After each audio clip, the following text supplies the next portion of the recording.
Hello ladies and gentlemen, it is Monty Puck with Puckin' Around, and today we are reviewing the January 21st, 2026 game between the Toronto Maple Leafs and the Detroit Red Wings. This is the third straight game where the Leafs will be without William Nylander. Although in good news, Anthony Stolarz has been loaned on a conditioning stint to the Toronto Marlies. It is unknown if he is going to play any games, as the report stated it is more so for practicing purposes. As due to the condensed schedule, the Leafs are hardly having any practices this time of year, and they just want him to be able to get some sort of reps in before throwing him to the Wolves. At the 15-minute mark of the first period, both Scott Laughton and Troy Stecher pinch at the point to keep the puck into the wing zone for the Leafs. Then Steven Lorentz passed it out front to Calle Jarnkrok, who went to take a shot, but only got a piece of it, and it bounced right to Scott Laughton, and he shoveled it in front to give the Leafs an early 1-0 lead. After the halfway point of the period, Oliver Ekman-Larsson went to the Leafs locker room. He would not return as a lower body injury has sidelined him. He's rumored to have been dealing with a nagging injury for quite some time, as he has left multiple games and not finished them or came back later, but he has never missed a game. He has suited up for every single game this season, so hopefully he recovers quickly and fully. With 8 minutes to go in the first period, after Jake McCabe wiped out behind the Leafs net after a Alex DeBrincat rush, the puck ends up out front and Patty Kane gets a wide open net to shoot at, but Brandon Carlo blocks it and saves a goal.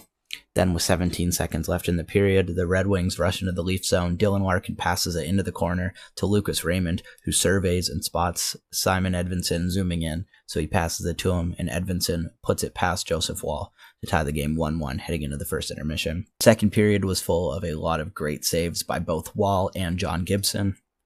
Third period was much the same. Not a whole lot really happened. But with 3 minutes left in the second, well on the penalty kill, Steven Lorentz springs a Scott Laughton breakaway, and he was hooked by Edvinsson and gets a penalty shot. Unfortunately, on the attempt, he overhandled it and fumbled it into an easy Gibson pad save. Then, to end the period, Lucas Raymond gets laid out by Jake McCabe on one rush, and then on a second rush, as the horn sounds, Simone Benoit lays him out as well, and he looked a little bit winded after that, so a whole scrum ensues at the end of the period. Of course, the Red Wings are going to try to defend their star player. And then we go into the third, still tied. After one shift in the third period, Matthew Knies went to the Leafs room. However, he did return with 13 minutes to go in the game, so that's a good sign. We do know that he hasn't been good for quite some time, in his own words, but he is still playing. Knies does lose his helmet and heads to the bench, but the puck hits him as he is getting off. The ref originally calls it a too many men call, but after a discussion, there's no call on the play. Then with just under 9 minutes, right after that, Austin Matthews goes to dump the puck in and hits linesman David Brisebois up high. However, after a brief stoppage, he stays in the game and continues calling it. What a gutsy performance there. Much of the same as the second here throughout the third, as the goalies were goalieing and the defense was very tight on both sides. Nobody could really get a lot of room. So we are heading into overtime, still tied.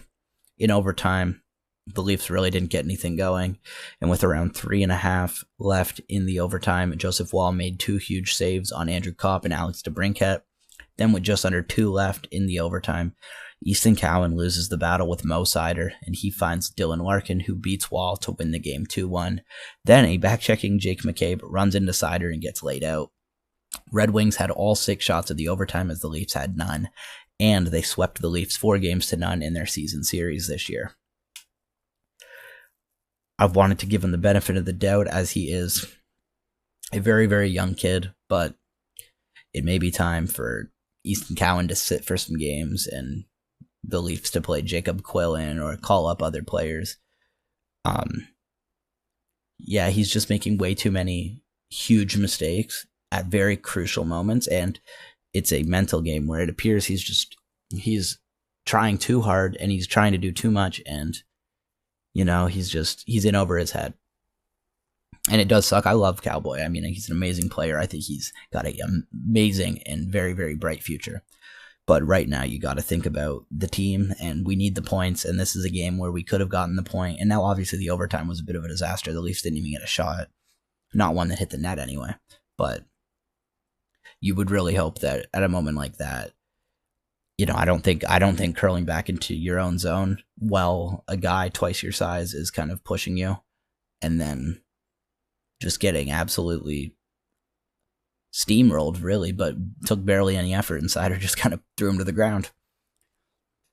So I love Cowboy, and I really do hope that he gets his head back in the game and is able to turn around from this. But I do wonder if it's maybe time for him to sit for some games and allow a little bit of a switch up to try to bring some energy back into the lineup, especially with Nylander being out. Nyes is hurt. OEL could be hurt. Jake McCabe is definitely dealing with something.